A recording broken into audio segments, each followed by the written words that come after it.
où Dieu s'était révélé à eux. Genèse chapitre 28, verset 18 à 22. Genèse chapitre 35, verset 14. 1 Samuel chapitre 7, verset 12. Ésaïe chapitre 19, verset 19. Et donner un nom religieux à ces lieux. Genèse 28, 19 et Genèse 35, 7. Ou même à la pierre. 1 Samuel 7, 12. De même, il donnait quelquefois à un autel l'un des noms de Dieu. Genèse 33, 20, Exode 17, 15. Confère Genèse 37, 7. 35, 7. Mais ces passages prouvent qu'il n'attribuait aucun pouvoir divin à la pierre elle-même ou à l'autel. Il ne lui rendait aucun culte. Aucun culte. La pierre perpétuait simplement. La pierre perpétuait simplement un souvenir religieux. L'adoration indépendante. Genèse 31, 54, 35, 1, 7, 1 Samuel 7, 9. Ndio ambayo anazungumza lile jiwe. Sasa twende kwa Kiswahili. Maana ya ile maneno. Waisraeli mara walikuwa wakisimamisha jiwe la ukumbusho nafasi Eloha, yani Mungu alikuwa akijifunua kwao. Waisraeli walikuwa wakisimamisha, wakitia mastel de pierre, wakipanga mawe, nafasi yenyewe Mungu alikuwa akijifunua kwao manabii. Hii inapatikana katika Mwanzo 28, 18, 22. Mwanzo 35, 14. Samueli wa kwanza 7, sura ya 7 mstari wa 12. Isaya 19, 19. Walipanga jina la kidini nafasi hiyo. Nafasi yenyewe wanaweka mawe, wanapanga mawe. Hapo wanatia jina la kidini. Hata jiwe lile pia. Samueli wa kwanza 7:12. Ilifikia waliita madhabahu hayo kwa jina halisi la Mungu. Hilo jiwe wanaita jina la Mungu. Wanaita kwa jina la Mungu jiwe. Hii inapatikana katika Mwanzo 33:20, Kutoka 17:15. Mwanzo 35:7. Ndio tafsiri ya hii maneno. Sasa tusome zile maandiko zote ambazo hii Nouveau Dictionnaire Biblique inatueleza. Mwanzo 18, 28, 18, 22. Yakobo akasimama asubuhi mapema, akatoa jiwe aliloweka chini ya kichwa chake. Jiwe, yani alipokuwa anasafiri, alifika katika mji mmoja unaitwa Luz. Aliona inafika usiku, alikuwa anakwenda Harani. Akachukua jiwe akailalia, kesegamia, ndio ikuwe nini yake, wanaita sijui kusema mto. Akalisimamisha kama nguzo. Unasikia? Hapa anasema akasimamisha asubuhi na mapema, akatoa jiwe aliloweka chini ya kichwa chake, akalisimamisha kama nguzo. Yaani alipokuwa akilala, alioteshwa wa malaika wanapanda na kushuka katika usingizi. Mungu akamzungumzia, akamteremshia ufunuo pale, akampa wahi kwa ile jiwe, sababu alilalia ile jiwe. Aliposimama akamwanga mafuta pale, akafanya sherehe maalum, akaita jina la pale pahali pale Beteli, lakini jina la mji ilikuwa kwanza Luzi. Nasikia jina ile mji ilikuwa naitwa Luzi. Yakobo akaapa kiapa akisema, Mungu akiwa pamoja nami, akinichunga kwa njia ninapokwenda na kunipa chakula kula na mavazi na kuvaa, nitakapokuja tena kwa nyumba ya baba yangu kwa salama, halafu Yehova atakuwa Mungu wangu. Jiwe hili nililosimamisha kwa nguzo litakuwa nyumba ya Mungu. Takbir. Na ya vyote utakavyonipa hakika nitakupa 1/10. Yaani alipokuwa akilala akisegamia lile jiwe, aliotesha malaika wanapanda na kushuka, wakamwambia hapa ni mlango wa mbinguni. Mungu akamwambia hapa ni mlango wa mbinguni. Aliposimama akakimbia mbio, akajenga nyumba, akasema nitakaporudi nitajenga nyumba ya Mungu hapa. Hapa ni mlango wa mbinguni. Takbir. Katika Kifaransa inasema Genèse chapitre 28 verset 18 à 22. Les aides bon matin, Jacob prit la pierre qui lui avait servi de chevet. Il l'adressa comme une stèle et répandit sur son sommet. À ce lieu, il donna le nom de Bethel. Mais auparavant, la ville s'appelait Luz. Katika Biblia, ile Biblia iko wapi ya Kifaransa? Leo tutaonesha maajabu leo. Tusome katika Biblia page 59. Tungefunga Qur'ani. Funge Qur'ani. Tutakuwa na kazi nayo saa hizi. Tusome katika page 59. Bible de Jerusalem. Joy. Ungemshika hapa kabisa. Hapa.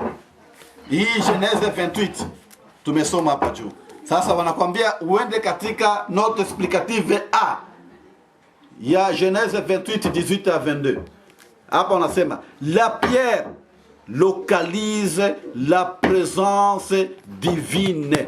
Elle devient une Bethel. Elle une maison de Dieu. Unaona pale? Na sasa unaiona vishike pale vizuri. Na mimi ninasoma hapa maana yake. La pierre localise la présence divine. Elle devient une Bethel, une maison de Dieu. Ce qui explique le nom de Bethel, et elle reçoit une onction d'huile en acte de culte. Takbir.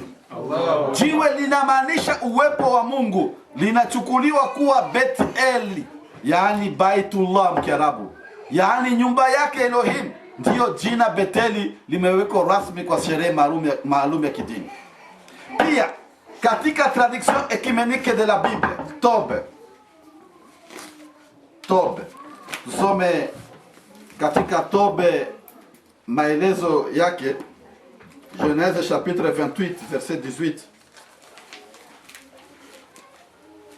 Andiko hilo linasema nini? Chapitre 28 verset 18 katika note explicative S.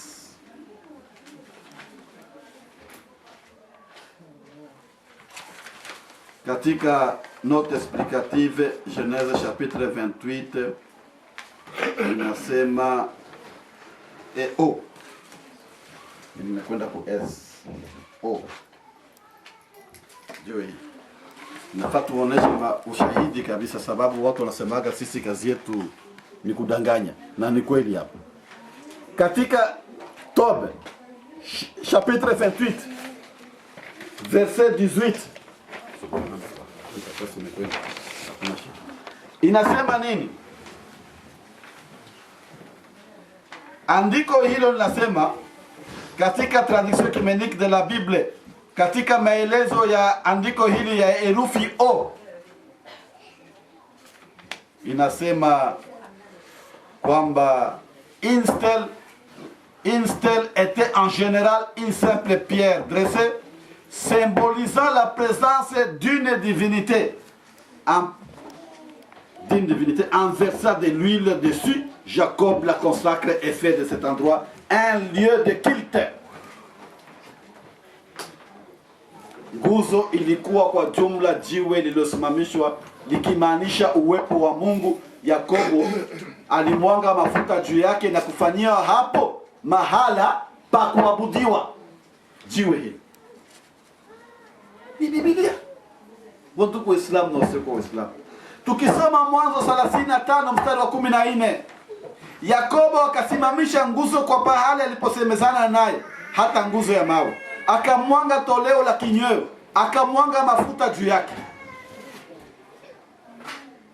Hii ni Mwanzo sura 35:14, kwa Kifaransa Genèse chapitre 35 verset 14. Jacob dressa une stèle à l'endroit où il lui avait parlé, une stèle de pierre sur laquelle il fit une libation et versa de l'huile. Takbir. Tusome Samueli wa kwanza sura ya 7 mstari wa 12. Alafu Samueli akatoa jiwe na kulisimamisha katikati ya Misipa na Seni, akaita jina la pale Ebeni Ezeri, akisema hata sasa Bwana ametusaidia. Ameweka jiwe tu la kumaanisha kama hapa kuna jina la Mungu. Inapatikana katika 1 Samuel chapitre 7 verset 12. Tufunue Isaya 19:19. Katika siku ile itakuwa madhabahu katika nchi ya Misri kwa Yehova, na kwa mpaka wake itakuwa nguzo kwa Yehova. Tukisoma tena Mwanzo 35 mstari wa 7, Genèse chapitre 35 verset 7. akajenga pahali pale dhabahu, akaita pahali pale El Beteli, kwa sababu pale Mungu alijionyesha kwake kwa wakati alipokuwa akikimbia toka uso wa ndugu yake. Habari ya jiwe tumeonesha kama hakuna makosa yote, wala Waislamu hawaabudu jiwe, bali jiwe ni mlango wa mbinguni na ni mahala papo Mungu alijifunua kwa manabii, na ndio maana pakajengwa, wanaitwa Beteli katika Kiebrania, Beit El, yani Baitullah katika Kiarabu, Baitu Eli, Beteli, Eli mkiebrania ndio ile Allah mkiarabu, Eli Allah, Eloha Allah. Hakuna tofauti kati ya mitume.